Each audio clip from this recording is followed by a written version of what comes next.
জাতীয় সংসদ নির্বাচনকে সামনে রেখে মেহেরপুরের তরুণ ভোটারদের প্রত্যাশা এখন সবচেয়ে আলোচনায়। শিক্ষা, সংস্কার, কর্মসংস্থান, মেধাভিত্তিক নিয়োগ ও দুর্নীতিমুক্ত সমাজ করার দাবিতে তারা চায় নতুন বাংলাদেশ। সেই স্বপ্ন ও প্রতিশ্রুতি বাস্তবায়নের আশ্বাস দিচ্ছেন প্রার্থীরাও। মেহেরপুর থেকে রাব্বি আহমেদের রিপোর্ট, জানাচ্ছেন ইশরাত জাহান।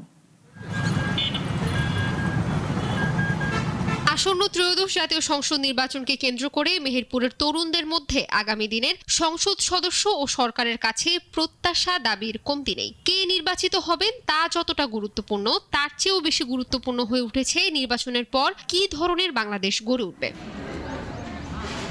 তরুণদের প্রধান দাবি শিক্ষা ব্যবস্থা ঢেলে সাজানো। তারা চান যুগোপযোগী, প্রযুক্তি নির্ভর ও কর্মসংস্থানমুখী শিক্ষা ব্যবস্থা, যেখানে সনদের পাশাপাশি দক্ষতারও মূল্য থাকবে। একই সঙ্গে চাকরিতে শতভাগ মেধাভিত্তিক নিয়োগ নিশ্চিত করার দাবি তাদের কণ্ঠে জোরালোভাবে উঠে আসছে।